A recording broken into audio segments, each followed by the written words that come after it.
NFR. NFR Extra is a podcast dedicated to the Wrangler National Finals Rodeo and features icons and personalities that embody the Western lifestyle.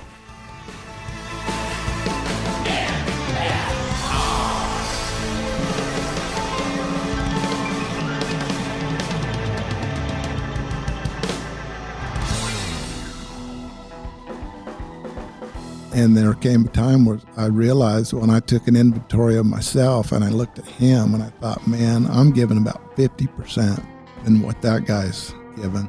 And as soon as I changed my mindset and I started doing things like I saw him doing it, we won the world next year and got the ball rolling. But it was all work ethic and a changed mindset of giving everything I had. And if I fail, I fail. I'm not good enough. But if I am good enough, that's going to make up the difference. This is Brylan Bentley, and you're listening to NFR Extra.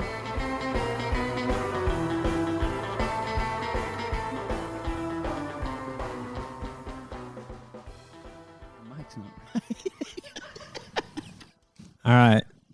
So I would say favorite arena to rope in, other than the Thomas and Mack, is almost the opposite of Thomas and Mack. I'd say Houston. I like that arena. I think it's got a good layout. It's kind of fun. Long barrier. You got to kind of play it out. You know, the steers can get away from you. You can go be 8 on one and maybe win second in the round, or you might have to be 4-2 in the finals on the championship Sunday. And when you start out that rodeo, you don't even know how a 4-2 is possible, in my mind. But at the end of it, seems like everybody's doing it, so you either join them or don't. But I think that's a pretty cool rodeo for sure. I feel like San Antonio puts a lot of pressure on you. I don't know why. It's little, but same scenario. Like 5-2 is a really good run and 3-8's a good run at the same time, and neither one of them is liable to place. But Jake, I got a question for you. Shoot. So Tyler Worley told me that he said when y'all roped together, he would go around everywhere and say, have you won this rodeo? When you pull up to Prescott, have you won this rodeo? When you pull up to Reno, have you won this rodeo? And you finally told him, you said, hey, it would be easier just to ask me which ones I haven't won. Well, after 45 years, surely you can win it one time. Is there one that stands out that you never won that you wanted to? No, nothing ever comes to my mind. I don't know that Austin, Texas, maybe? Yeah. It's only one. My favorite, the two favorite rodeos for me is Salinas and Cheyenne. Those are my two favorite rodeos. That, I think I remember 2012. Was that the year you roped a junior? Mm-hmm. Yeah. In 2012, that was my rookie year. I got sick and tired of seeing Jake Barnes catch steers and beating me everywhere I went. He made it look so simple, too. He just went out and like that 5-2 you were talking about that looked easy, and then like I couldn't do it. You know what I mean? Jake, was that year, was that when you and Luke and all them had to take the rental car to the Nampa short go back and forth, or no? I always heard the story about how I think you might have had some back, like you were hurting or sore. Yeah. And you had to pile up in the rental car and drive all night. And well, that was just Junior and I the first time we made the short go around, and we got traded for $1,800 at Nampa. Well, luckily we won second the first go around and got our seed back, and so it was going to cost us $2,500 to go back up there and rope our second one. I mean the short go around. So I told Junior, I said, hey, we're not doing that. We're gonna leave horses up here. We're gonna rent a car at Salinas, and we're gonna drive up there and rope. And then we turned around and drove back for the slack the next morning. So that was a tough one. That's a tough drive. Yeah. So yes. At Jake's age, roping with a rookie was already hard. Roping with a rookie that doesn't speak English, it seems like it would be really hard to do. Yeah. And that was the memory of one of the memories of roping with Junior. So, he was pretty green, and I think we were second or third high team back, and you know how Nampa, it always falls apart. And so we draw a steer that just trots out there, and so I stick it on him right there, and Junior just turns him in there, and steer's just walking, and he hits him right in the butt. And so when we got home, it's like, why in the heck? Look, we just got to catch. Why do you do that? It's kind of a learning curve for him. So that fall when we got back, a friend of ours gave him a lead steer, and so he learned how to rope a trotter at that point. I'll never forget. I was at the Denver qualifier when you guys cracked out, I think the first time, and I had no idea who he was or what was going on, but I knew Jake was back rodeoing. And after we left the qual, they're big Mexicans. They hit big wide hops and they were tough. And I got back home and I said, I don't know who this guy was, but he's about to be a handful, I think. You know, another fond memory was when we was at Odessa. One of our first rodeos, we made a pretty good run on our first one, and I had no idea what he was doing, but we made it. Maybe it was the second one, but he takes his hat off and he starts doing the whirl. That was pretty cool. Like, what are you doing? The first time you seen them at the Denver qualifier, they got into the rodeo after that, and we were in the same set, and y'all made the short round, right? First year at Denver. Mm-hmm. And I don't remember what round it was, first or second, but junior, they're like 5'8", 6'2", no money, don't know what place they're coming back in the short round, and he is jacked. He's just running around there like he already won the rodeo. And I'm like, man, we got a long ways to go. But you're right. You knew that right then that guy was going to be a handful. Oh, man. Yeah, he was something else for sure. How do you say calm down in Portuguese? Whoa.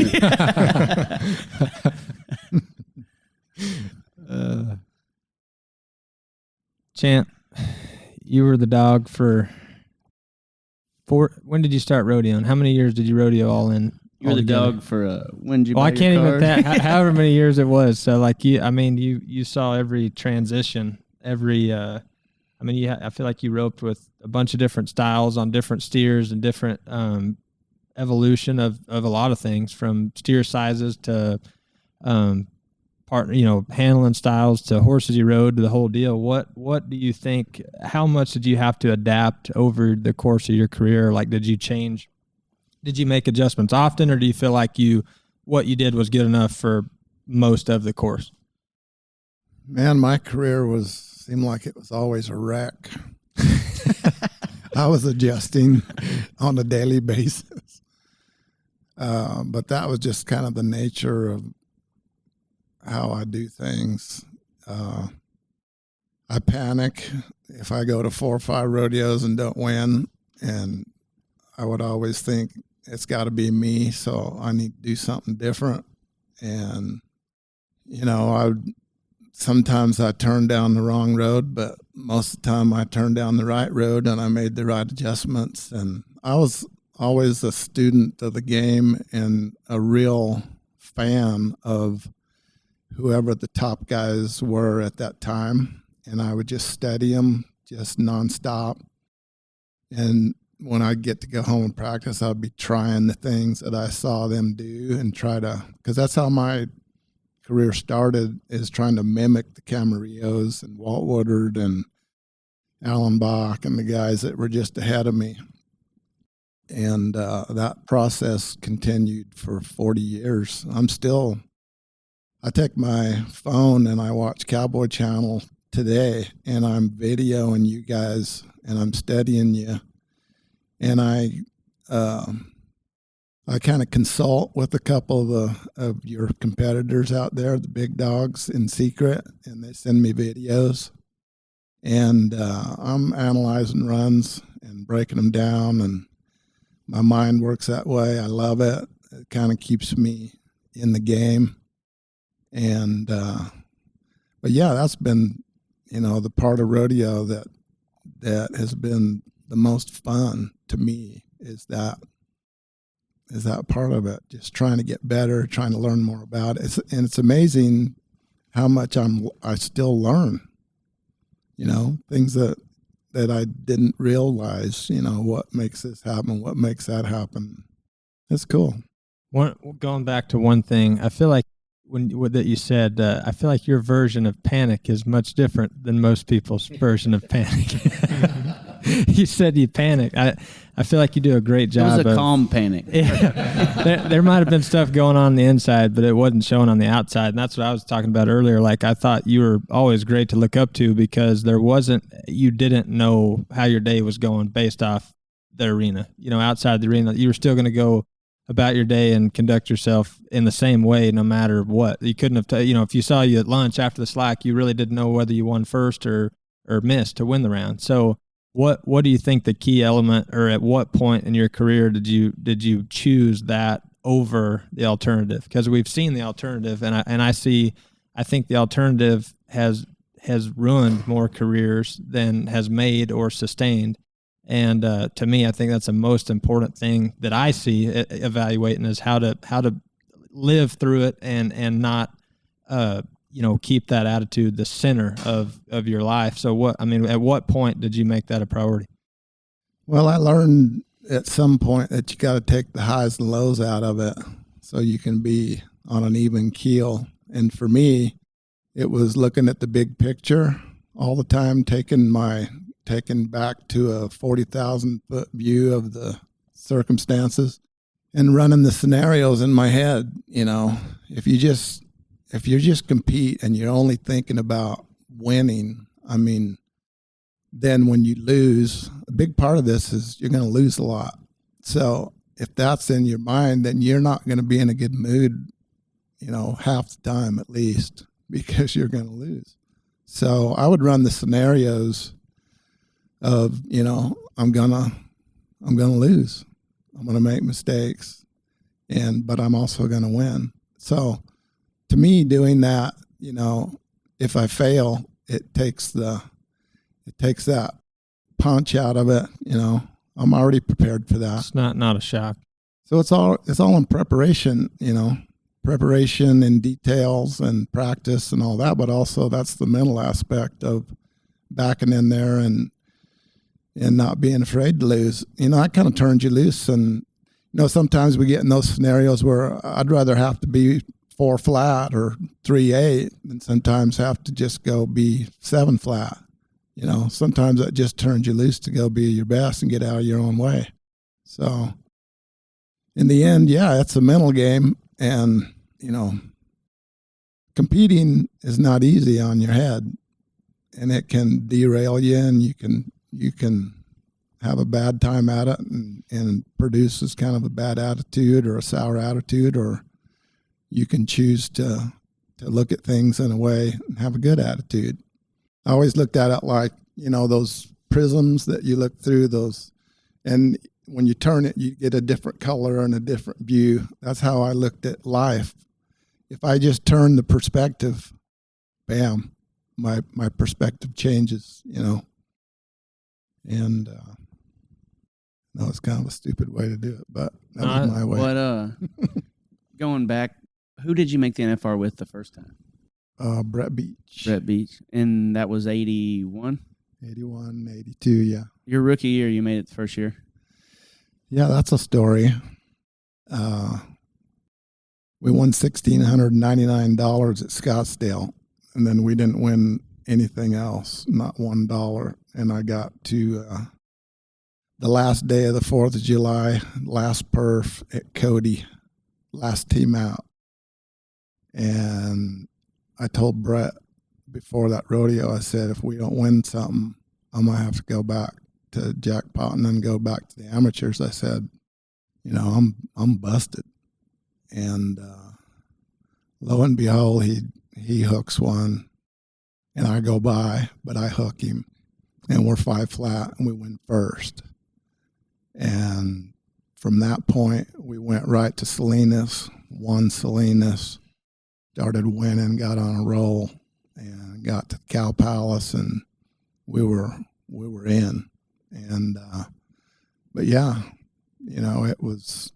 it wasn't looking good till that one, till fate. Just one steer away. You're always one steer away. That's crazy. Right. That's like Chad Masters. Whenever he said that he was going to the Hork Dog and they were going to go home, done for the year, and he said they talked him into going to the jackpot before he went home, won the Hork Dog, and then kept rodeo and made the finals his first time. There's a lot. It's crazy how many turning point stories there are right there. Like how close, what would have happened looking back if a guy would have, it's crazy how close you might be sometimes to getting where you want to be.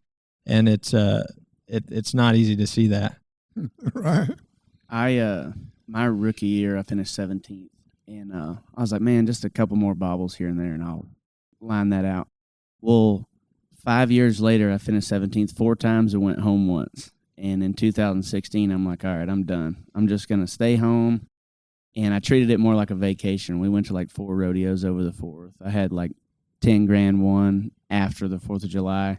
We didn't win a dime over the 4th. And we're like, let's just go till Cheyenne, have a good time, see how it goes. And we won Casper, second at Sheridan, second at Nampa, second at Spanish, and we won Cheyenne.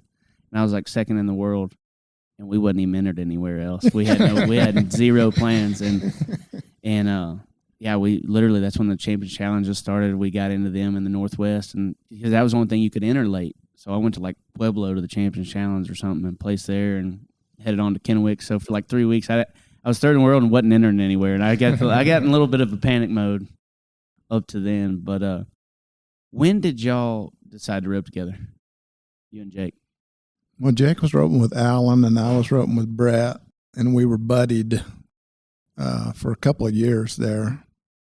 And Jake and I was roping second partners at all the ropings, and we would just do good together everywhere we went, you know, at them jackpots. So we were kind of looking at each other and like, man, we got the same goals. We got it going on. We got good chemistry. We might as well rope together. You know, as hard as it's going to be to tell our partners that Right. we're ditching them, and we just decided that, hey, this is about us. We're going to go make our dreams together, and you know, the rest is kind of history. I mean, a lot of ups and downs as a team, but mostly me being real jumpy and looking over the fence, and all I want to do is win. You know, Jake's been the stable part of the relationship, and he always took me back, and he's been the stable force of the team, really, in and out of the arena. And we're opposites in many ways, but we find a way to come together. You know, in the end, he's real tolerant of, you know, all my goofiness and craziness, and you know, if you hook yourself to him, you know, he don't need no sleep. He can go to bed at 2 a.m, get up at 5, and be ready to rock and roll and whip and spur all day long. And I just try to keep up. That's what people ask us all the time. They're like, you know, what makes a good team or whatever. And I was like, man, it's hard to find someone that matches your work ethic.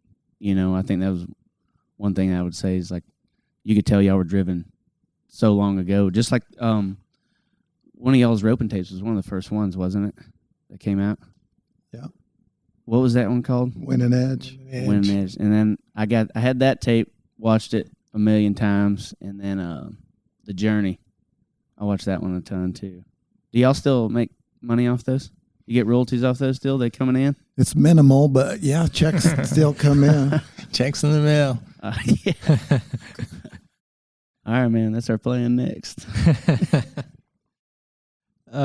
What, you know, you talk about the ups and downs. I mean, you guys won 7 in a row, right? World 5 in a row. 5 in a row. And then how, like, to me, you know, the one thing me and him always talk about and just observing, like, it's to maintain a long partnership with the ups and downs. Like you said, there, it is easy to look over the fence. It is easy to, that guy's got the perfect horses right now, or just so many things fall in place. The big picture's perspective is what we always talk about, is trying to keep long term, looking at, you know, riding it out, because it's gonna go good and bad, but you got to figure out how to build something with somebody. And what was your guys' approach as far as that goes, or how did y'all communicate that? Because I mean, when you go 5 in a row and then all of a sudden you have a year or two you don't like, I mean, it's easy to start jumping and thinking and that sort of thing. Like from a 30,000-foot view looking back, what would you suggest in today's times? Because I do feel like there's a lot of evolution. There's a lot of new guys on the block. There's a lot of new switches, and guys are jumping as fast as they can. What is y'all's perspective on today's format or way guys go about it? Well, I just feel it's God's plan, you know, and everything, the timing of everything. And for Clay and I, you know, as y'all know, as a team, you know, it's extremely hard. But like when we were rodeoing, going to 120, 130 rodeos a year, you were gone a lot. And, you know, the finances weren't that great back in the time. So, you were lucky if you had one horse, much less two horses. And so we went to a lot of jackpots, and so the wear and tear on the horses was extremely hard. But going to all those and not only that, but competing, jackpotting, and then we did roping schools on top of it. So, I mean, it was a grueling schedule. And so the horsepower was the biggest thing for me.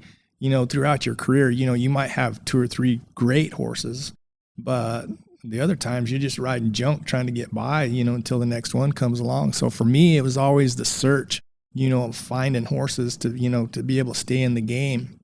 And so, like Clay and I, we've been great friends for many, many years. But business puts a lot of pressure, on friendship and teams also to keep the business going. And so, our communications weren't that good.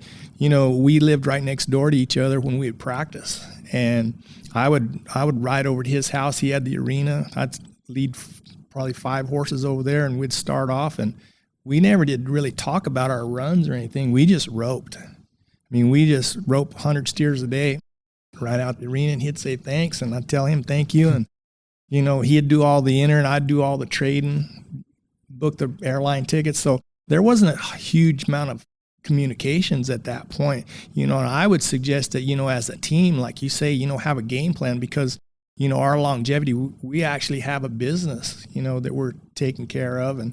And Jake and Clay's a synonymous name in the rodeo industry, because of that, and the championships come with it. And so being able to have the right communications and to have the friendship also is a huge part of the equation. We used to never talk. We'd drive down the road and we'd never talk. And then, like you said, we might rope 100 steers and never say a word other than thanks, see you tomorrow. But now we talk nonstop. So, but we've grown and matured, and life has changed, and it's easy to look back. But in the heat of the battle, I wouldn't trade it for anything, because, like Jake said, a big part of our life for both of us is we realize God's hand in our life, and what transpired, and just all the many intricate parts that had to come together to make us a success. When you're able to look back on it now, you can just see it clear as day. At the time, you don't see that happening. You kind of take it for granted. But, today's competitors, I think it's just so much harder. The mark back then was Jim Rodriguez and Leo Camarillo had won 4 World Championships. I mean, that was very prominent in my mind. Once my eyes went from I want to make the NFR, then it went to I want to win a World Championship. Then it went to I want to win 5. But that was the mark then. And when we hit 5, then it was kind of like, whoo, pull the throttle back a little bit. You start looking at life different. And then Speed and Rich come along. The mark was 7. And so they had the drive to get to 8. But then you notice what happened when they got to 8. They pulled it back and they split. So today it's a daunting task. If you're looking at that measure of going to 9, oh my goodness, that's 10 years of work, right? You guys in Speed and Rich, y'all shut that dream down for us, I think. It would be so hard to do today, just the grind of it, just to, that's amazing what they did, 8 in a row. But they had a mark to hit, right? That gave them that tangible thing to go for. But I really appreciate the whole evolution of it. I appreciate Leo Camarillo of being the icon for 4 for Jake and I, and then it's cool to see that Speed and Rich, made their mark, and it's all that inspiration built up for you guys. That's why you guys are so good today. Is that the foundation that was laid not just Jake and I, but Leo and Speed and Rich. And I mean, it's revolutionized team roping in a cool way. It's good to watch. Yeah, it's intimidating. Like why I always tell people, like it's funny being in it. Like even coming out on top, like nowadays it's still intimidating to watch. Like from a fan's perspective, like when I go to the jackpots, like I zone out and stick to my plan, and I just kind of watch to watch. I don't, to study what I'm doing. I don't watch because if I just sit there, I mean these guys are good, and like there's just so many of them coming on. It's like it's hard to stick to your route every time. I mean, it's like you got to run your own route, and that's all you can do, and just make your route better. But it's hard to get caught up, or easy to get caught up in what everybody else is doing, because they can pull some tricks out of the hat. Oh yeah, it's kind of like riding in the truck with Clay. They said he doesn't listen to the radio. It's the truck of silence. Is that true? Jake, do you like the radio? I don't. Neither, just both of y'all. Yeah, we travel a lot, many years just traveling down the road and never listen to a radio. Just y'all two and your thoughts. Just a lot of times. Man. Running steers. You can run way more steers in your head than you can live. Let's take a quick pause, and we'll be right back. It's that time of year. It's time for Vegas. Finding your custom NFR experience can start now. This resource makes your NFR planning so much easier. At nfrexperience.com/stay your way, you can shop for the hotel that best fits your plans. You can find information on viewing parties, concerts, price, transportation, location, and so much more, all in one place. Don't waste time searching for your NFR experience. We have you covered. Go to nfrexperience.com/stay your way. It's time for Vegas. Stay your way.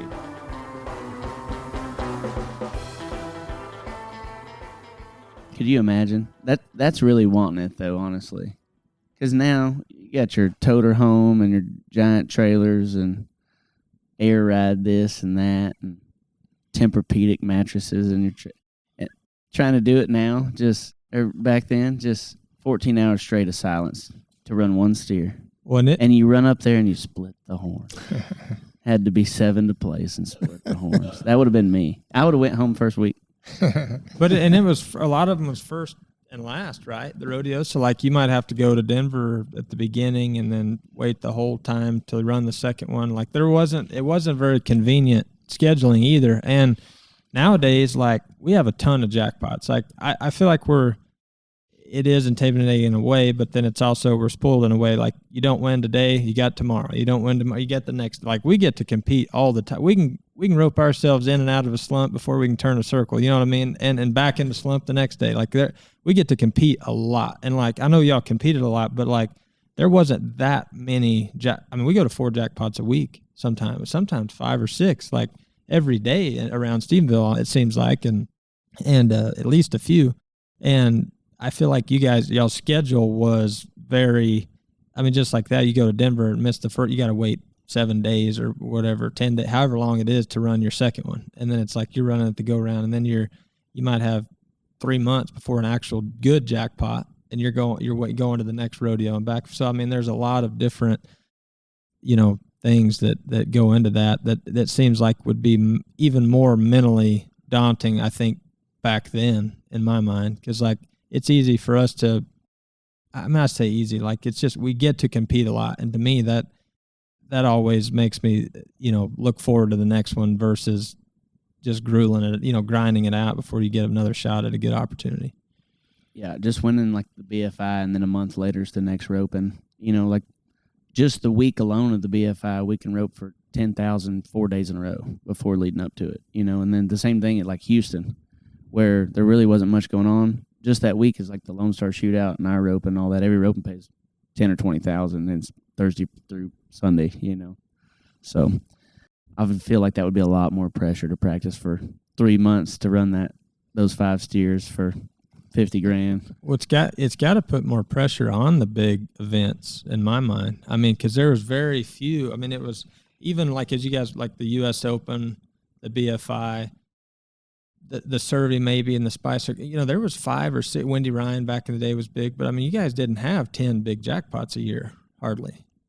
Big ones. That change the way your year went down. And so to me, that seems like it would be a lot more pressure on those few key events, and just, which I was such a fan at a young age, but watching the BFI, it was like everybody's heart sank when the good teams missed, and nowadays they're like, I watched him miss last week.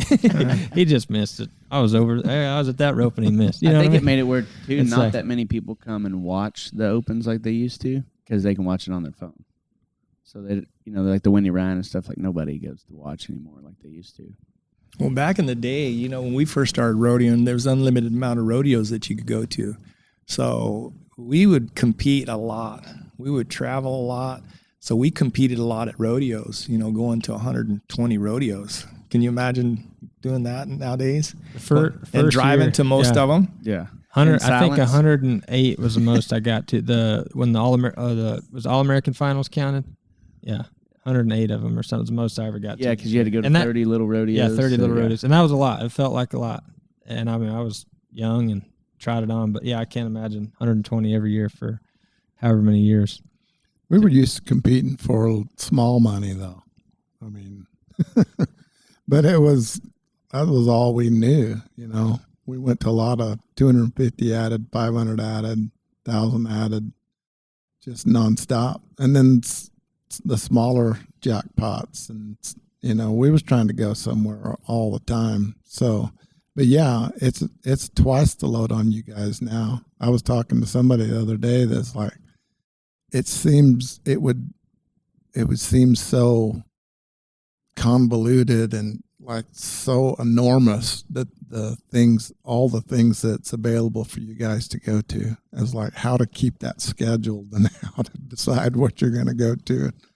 It seemed hard for us at the time because we were wanting to be somewhere every day, but man, just like you guys have just described, you've got so much to go to jackpot wise and rodeo wise, and they're adding stuff all the time, I think that the only thing that made it harder on the young kids and not easier was the cost of everything. Has made it to the point where, a good job for an 18-year-old is $200 a day. Well, you got to work 5 days in a row just to pay for one run.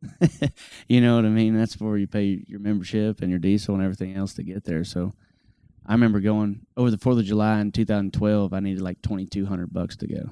And now you probably need $5,000. To the same exact rodeos. Well, you're making lots of points on that credit card, though. Yeah. Cheap flights, I guess. I know better than to get a credit card.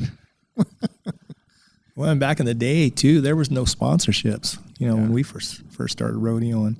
So that's a huge factor, too. I think that there's a lot of kids getting into the game, like you say, they just can't afford to stay in the game with no sponsorships. And, like we talk, just that one hit, you're just waiting for that one hit. But sometimes that one hit doesn't come for some great talent, that falls to the wayside. A lot of times it has to go home for the rest of the season and, get a job or do whatever they do to build up enough money to start the season again.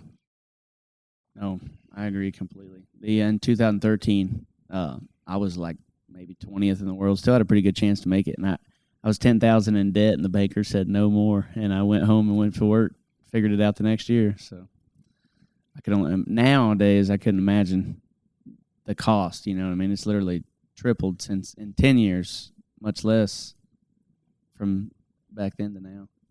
Sometimes I get nervous at a little old jackpot. My heart will go to pumping and like, what's going on here?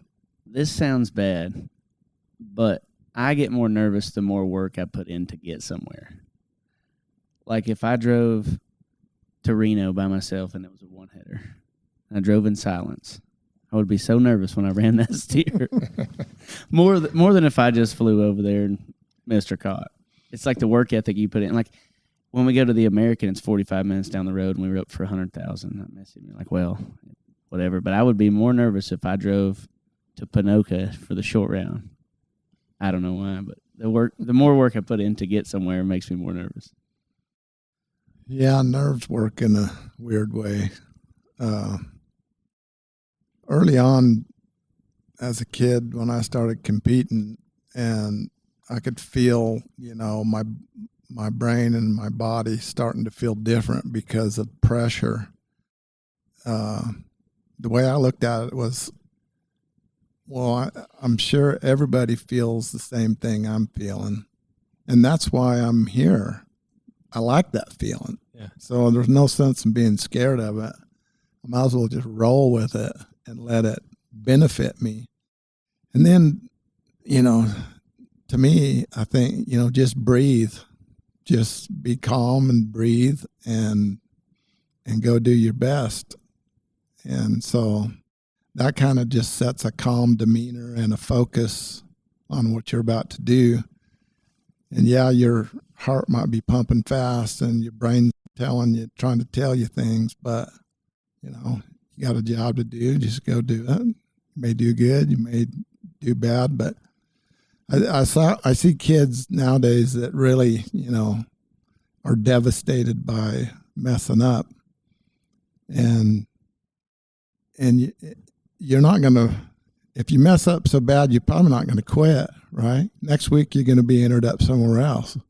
So I heard you say that one of my favorite quotes was an article one time, and I don't know if I can repeat it exactly word for word, but you said when you get frustrated, you said if you're not planning on quitting, then he said there's two easy way to look at it. He said you're either going to do it the next day when you wake up, or you're going to quit, one of the two. And if you quit, that's fine, be mad about it. But if you're going to do it again, you're going to wake up and do it. Why be that frustrated about it? If you're going to do it over the course of time, play the long game. And it always made a lot of sense to me, because it's like, hey, why be miserable today if I'm going to wake up tomorrow and do the same exact thing and have to go through all these steps? So why put that added pressure on yourself when you know you're going to keep doing it? If you don't want to keep doing it, just stop doing it, stop the bleeding. But if we're going to do this forever, we might as well figure out how to cope with it and wake up and do it the right way.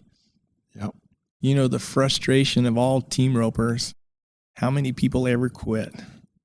Yeah. Nobody ever quits. They might quit for a little bit, but they're always back for another one. I had to work on my attitude just as much as working on my loop. You know what I mean? Like, that was a thing that when it changed for me, when I decided I was going 100% on every detail. That meant from waking up on time to feed my horse early, to cleaning the stall, to the supplements we give him, to how I approach before the run and after the run. And I feel like that put me on a lot more even keel than the highs and lows and this and that. And then, even when you were doing good, don't weaken on any of those steps that you took to get there. I feel like that helped a lot for me. Yeah, those are game changers, I think. I had the same experience. I feel like that's part of, God's intervention at key times in your life. Like, one big one for me was when I was about, 10 or 11 years old, and I watched the movie Rocky. It was such an inspiration of a down and outer guy that nobody gave a chance, but his work ethic and his heart and his, the message of the movie just really spoke to me at that young age. And then when I got to rodeoing, before I ever won the world, I got to buddy with Jimmy Cooper. And Jimmy Cooper was an animal. I mean, this guy was what you're saying. It was 110% at everything about rodeo, in the arena and out of the arena. And I got to see that in front of me day in and day out. And there came a time where I realized, when I took an inventory of myself and I looked at him and I thought, man, I'm giving about 50% than what that guy's given. It was a game changer. And as soon as I changed my mindset and I started doing things like I saw him doing it, we won the world next year and got the ball rolling. But it was all work ethic and a changed mindset of giving everything I had towards, if I fail, I fail. I'm not good enough. But yeah, if I am good enough, that's going to make up the difference. Is there one steer that stands out in y'all's mind that was your favorite run of all time? I do. Might be kind of goofy, but after Jake cut his thumb off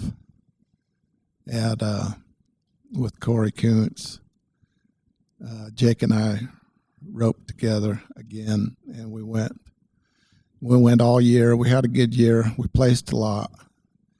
We went to all the finale deals, made every Final Four, and got to the finals and roped all 10 steers and won the average. And we had to sit there and watch. A couple teams left that could have got us. Albach was the last team that could have got us, and I think he roped a leg. And so we ended up winning it. When we're sitting in the moat waiting, because if we win it, we got to go right out there and get our saddles, right, and take our pictures. And Jake hollered. He was into it, and he hollered and raised his hand and said, "Yeah," because that was him coming back and having success, and I was a part of it. And I'll always remember that. And he didn't show much emotion besides that either. Well, he does. That's really cool. What about Once you, in a Jake? while. Well, for me, they're all the same to me, you know, as a team, Clay and I. You know, I was always a big basketball fan. And so we come up with the era of Michael Jordan, you know, and the Chicago Bulls. And I always kind of saw Clay and I as Michael Jordan and Scottie Pippen, you know, in team roping. And so to win all the championships and all the things that we've done, so we were kind of the Bulls fans. We watched a lot of basketball. We were big sports fans. And, you know, so like for me as a header all these years, I've had a huge advantage over most everybody because, you know, I've had Michael Jordan on my team. And so my job was always pretty easy. You know, basically all I had to do is get out of the barrier and turn the steer, and he's going to catch 2 feet every time. So, you know, that's an amazing feat to have somebody on your team that can do that. I mean, not many people have that advantage. And so, you know, this has been, you know, a dream come true for me to, you know, all these years to be competitive and, you know, to be able to still, you know, at our ages, still to go to the practice spin every day and get to practice and enjoy, you know, the lifestyle of a cowboy, of a team roper, you know, doing something, you know, as a young kid, you know, just wanting to make the NFR and then to make world champion, you know, win 7 world championships, make the NFR 27 times, and still at the age of 66, you know, to be able to go out in the practice spin and still, you know, to set the mark for other people, you know, to look up to us. I mean, that's been, you know, pretty special to me. So I have a question. So like after you win the world title, like let's go back to the first ones. Like, how did January feel to you? Like did you feel like, oh, hey, I got it in the bag, we're gonna go do it again, or did it feel like, oh man, we got to start all the way over? Like, because after I won the first world title in 2019. 2020, it was the weirdest feeling I ever had. Like I felt like, because for one, I didn't feel like I was ready to win it. I didn't feel deserving. I felt like I was getting better, and I had a good finals and roped good, and but no part of me felt like, I'm like, hey, I know who the guys that are the best are, and it's not me. Like I'm not the guy. And then as I got progressed more in my career, like the last two felt like, okay, I belonged, and I put myself in the spot. It didn't feel deserved. It didn't feel like it was owed to me, but I felt like I am in the spot to win this if things go my way, if I follow my path and do the right things and it works out. But to me, every time after it's over, like January is like an interesting feeling. You're like, man, I got to get traction. I got to get back on track. I got to start all over. I'm capable, but I don't know where I'm going to land. Like I've never felt like, oh, this is going to just happen again. But what did it ever feel like you got in the groove to where it's like, oh, we're the team, we got it down, we're on track?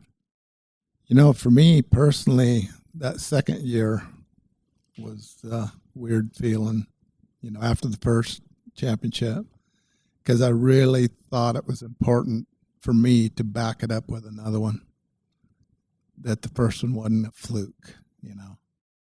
So, but once we got that one under our belt, then it was like, okay, it's game on, because first one wasn't a fluke. And so if we're going to add some more to it, it's because we deserve to be here.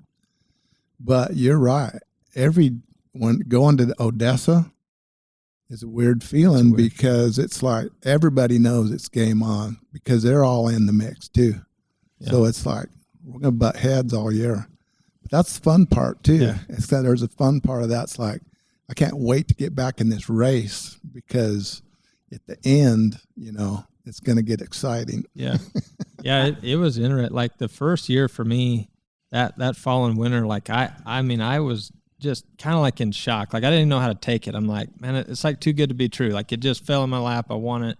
I don't like, was it a fluke? Am I going to do it again? I don't even know if I can do it again. Like it was that type of feeling for me. So like it took me a minute, like 6 months to a year to like back off, just relax. Like, I mean, I roped good. I continued to rope good, but like just relax and don't set the expectations too high over things you can't control. And that next year was rough for me mentally. I mean, outside the arena in a lot of ways, like it took me some time. Like I had to set goals outside the arena and restructure a lot of things that I was doing because I'd built and I'd never set a goal to win a world title. So that shocked me too. I'm like, hey, this is all happening and I don't even know how to take it. So it took me a minute to get back on track and kind of line out where I was wanting to go.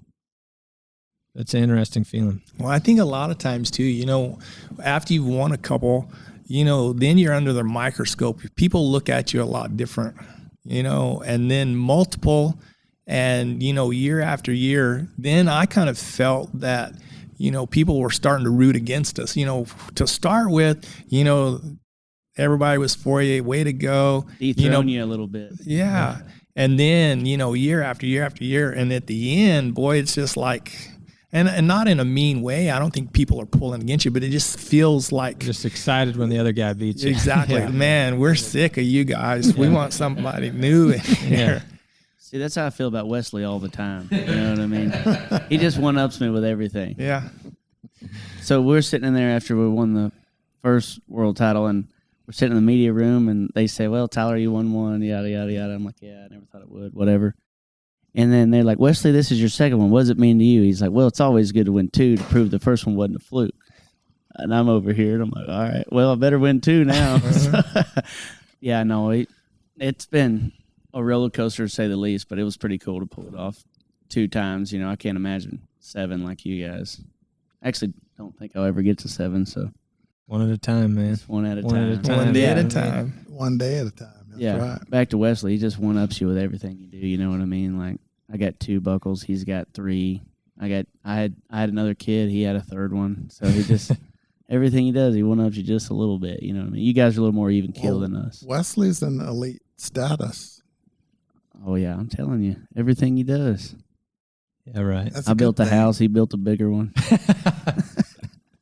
I got a new trick. There's some, the way I look at it, I mean, I keep kind of stats in my head. Yeah, there's a bunch of good guys, you know, not a bunch, but 3 or 4 or 5 that's got 2. You got 3. Jade's got 3. You're tied with him. He's been, one of the very best of the last 15 years. So there's kind of a battle going on. You got a battle to play. I'm sure that's in your mind. That's part of your goals and stuff. I try not to get too caught up in it, like on the time, because I do feel like there's a lot of things we can't control, like with situations, but I like to play the long game. And like my goal has always been, like, I wanted to prove to myself that I was the best healer in the world at that time. I feel like I'm not saying I'm hard on myself, but I feel like I would be my biggest critic to say if that's true or not. Whether somebody else says, like, that's great, but like I'll take account for that, what I think it is. And so like I've always wanted to get to where I could prove to myself that I could reach that, and then I could, go on about my day, do something different, whatever it is. But so yeah, it's definitely something that I play with, but I don't hold it to the fire in a way. Like I don't like comparing, because I think I just want to outlast them all and see where we're at the end of the day. Yeah, that's a good mindset. Well, thank you guys. Enjoyed it. Yeah. Want to experience more of the NFR? Then visit NFRexperience.com, and we invite you to subscribe to NFR Extra on Apple Podcast, Spotify, iHeartRadio, and wherever you're listening right now. If you like what you've heard on NFR Extra, We would love it if you gave us a 5-star rating and tell your friends how to subscribe.